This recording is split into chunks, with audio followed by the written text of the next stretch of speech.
SSVGR news కి స్వాగతం.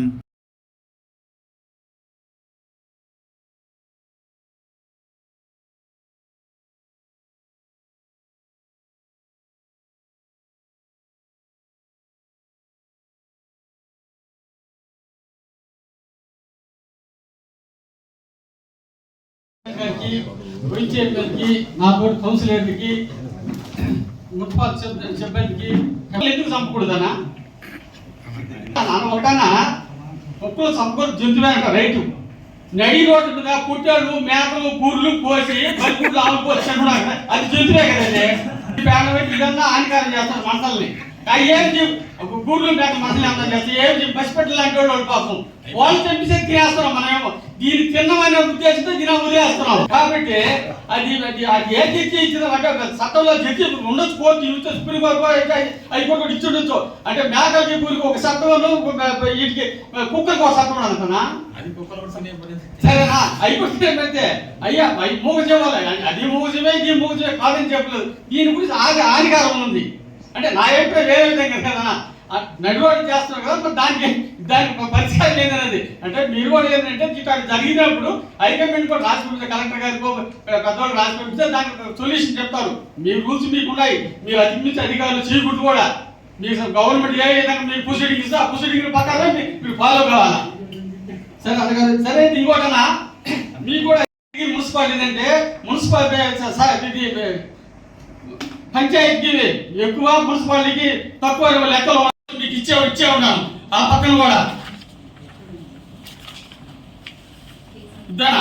ఇది మార్కెట్ అదే చెప్తాను. పబ్లిక్ అందరికి తెలియదు కదా, మన నీకు నాకు తెలుసు, విలేకరులకి పబ్లిక్ తెలియదు కదా. అదే విధంగా చదివినారు కరెక్టే, కానీ పబ్లిక్ తెలియదు కదా. ఇది కాశీపేట కాంప్లెక్స్, పచ్చి ఇల్లు వస్తాయి, వాడుకొచ్చేదే. మన మున్సిపాలిటీకి ఇంటి పనులు కొళాయి పనులు చెప్తే వాడుకొచ్చే అవకాశం లేదు. ఇలాంటి పుట్లు తయారు చేసుకుంటేనే మనకు డబ్బులు వస్తాయన్నగారు. అదేవిధంగా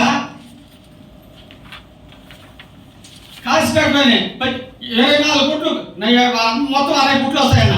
అరగట్టినా కూడా బ్రహ్మాండంగా వస్తుంది, వాడుకు వస్తుంది, 7 లక్షలు వస్తుంది. ఇది కూడా అడ్డోట్లోనే ఆడపడి వచ్చి ఒక 48 కుట్లు వస్తున్నాయి. కొట్టే ఇవన్నీ కూడా మన మున్సిపాలిటీ ఆదాయమే. ఆదాయాలు ఎలాంటి ఆదాయాలు లేవు. కాబట్టి ఆదాయాలు వచ్చేదానికే చూసుకోవాలి.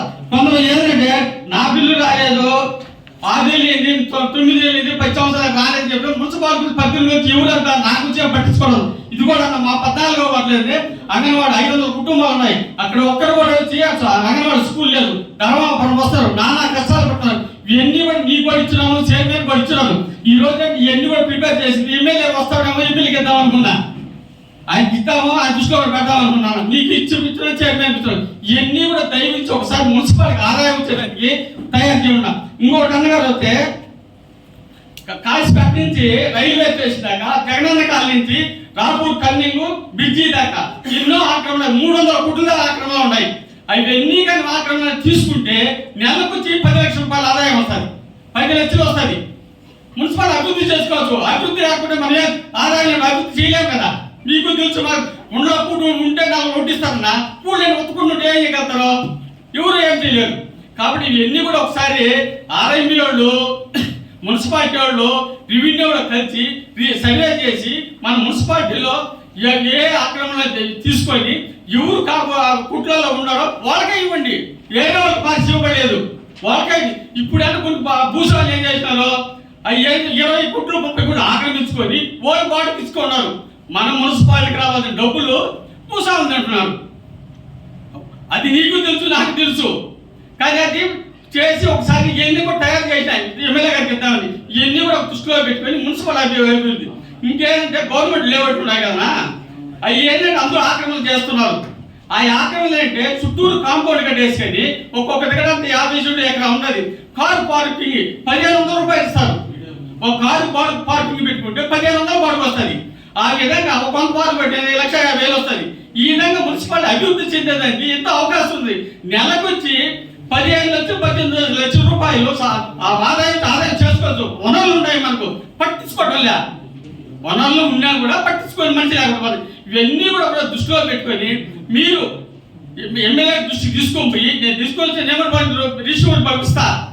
ఎమ్మెల్యే దృష్టిలో తీసుకొని పోయి ఇవన్నీ అవే దాకా ఎత్తుకన్నా. ఎందుకంటే మంచి పనులు ఎన్ని కూడా అభివృద్ధి శాశ్వతం. సిమెంట్ రోడ్లు కాలువలు చేస్తాయి శాశ్వతం కాదు. ఇక్కడ 100 వస్తే జీవితాంతం మున్సిపాలిటీకి ఆదాయాలు వస్తుంటాయి, ఆదాయాలు వచ్చే పనులు. కాబట్టి ఇవన్నీ కూడా ఇంకోటి అన్నాను. మా ఈ 14వ వార్డు ఏంటంటే చాలా పెద్దది. వర్కర్లు ఎంతమంది ఉన్నారు? 154 మంది, 150 మంది ఉన్నారు. ముగ్గురు ఉన్నారు మా వార్డులో, ఇద్దరు. మా వార్డులో ఇద్దరు ఉంటే కోర్టు మా వార్డులేనా, పెద్ద ఆసుపత్రి మా వార్డులేనా, సబ్ రిజిస్టర్ ఆఫీసర్ వాడినా, పెద్ద పోస్ట్ అన్ని అధికారులు తిరిగే వస్తారు. ఆ సెంటర్లో మాత్రం ఊడుస్తున్నారు. కానీ ధర్మం పక్కన గోకులమెంట్ 3 నెలలు ఒకరు పోవటంలే. లైట్లు వేసి 2-3 నెలలు వెళ్ళట్లేదన్నా. 3 నెలలు అయింది, ఇదిగే కూర్చునేలా. అప్పుడు ఏంటంటే లైట్లు ఏమో తెచ్చినారు, బిల్లులు ఏమో మంచి కంపెనీ బిల్లులు ఉంటాయి. లైట్లు తెచ్చేది ఎక్కడ? మెడ్రాస్ చైనా బజార్లో ఆసర్కది వెలిగితే ఎగతుంది, అప్పుడు ఆగిపోతుంది. ఇప్పుడు కూడా నువ్వు జాగ్రత్త లైట్లు పెట్టినామన్నా. ఈ కొంతమంది కాంట్రాక్ట్ ఏం చేస్తారంటే బిల్లు మాత్రం కంపెనీ బిల్లు ఉంటుంది, సరుకు మాత్రం మెడ్రాస్ చైనా బజార్లో సరుకు ఉంటుంది. అది ఒకరోజు జాగ్రత్తగా చూడనా. ఎన్ని వాస్తవాలనా లైట్ ఎలిగితే ఎగతాయి, ఆగిపోతే బస్సులు అప్పుడు ఏంటి అరగంట కూడా ఆగిపోతాయి. ఒకసారి చైర్మన్ పడిపోయి 10 సార్లు చెప్పినా, మీకు చెప్పిన స్టాఫ్ స్టేట్మెంట్ మీరు ఇద్దరు రాండి మా వారికి ఒకసారి రండి. ఎప్పుడు వస్తారు చెప్పండి, ఈ లేఖలు వస్తారు చెప్పండి. ఇద్దరు కలిసి వాళ్ళందరూ ఉన్నారు, వాళ్ళ ముందర మీరు ఇద్దరు ఎప్పుడు వస్తారు ఒకసారి రండి చెప్పడం. ఇద్దరు మాట్లాడి చెప్పడం. అబ్బా ఇద్దరు ఒక దగ్గరే ఉన్నారు కదా, మీరు చెప్తే బలం డేటు చెప్తే ఎప్పుడు బంగారు తల్లి మీరు రావడం లేదు. అక్క మీరుతో మాట మీరు చెప్పిన మీరు పెద్దవాళ్ళు మీరు చెప్పిన పక్కన మేము వస్తాం, మా పక్కన మీరు వస్తారు కదా. మీరు 4 డేట్లా చెప్తే నువ్వు వస్తావు, చైర్మన్ గారు రావాలి కదా, చైర్మన్ గెలవాలి కదా. వస్తానని చెప్తున్నారండి మీరు. చెప్పండి మీరు 12 రోజు ఇట్లా ఈ వర్కర్లు కూడా ఒకసారి 150 మంది పని చేస్తున్నారు. వీళ్ళు ఎక్కడ పని చేస్తున్నారు? మళ్ళీ మీరు జగన్ కాలనీ ఇద్దరు పెట్టుకోవాలి, దేని పెట్టుకోవాలా? ఇంతమంది ఉన్నారు. వెంకటగిరి ఎంత జనం ఎంత చూసుకో. 150 మంది 28 లక్షలు జీతాలు ఇస్తున్నారు. ఉద్యోగం చేరింది ఒక 10 లక్షలు అనుభవించుకోండి. అందుకే ఒక కమిటీ చేరింది ఉద్యోగంలో శానిటేషన్ చేరి ఉన్నారు. దయచేసి చెప్పేది వినండి. ఒక కమిటీ వేసిన తర్వాత మొత్తం ఊర్లో నెక్స్ట్ మీటింగ్ కల్లా తీసుకుంటాం. ఒక కమిటీ ఒకటేద్దాం. అది ఇంకోటన్నా రూపాయలు గవర్నమెంట్ డబ్బులు ఇస్తే ఆ ఖర్చు పెట్టకుండా ఇదే మన మున్సిపాలిటీ ఆర్థిక పరిస్థితుల్లో ఉంటే ఈ డబ్బులు దేనికి పెట్టాలన్నా?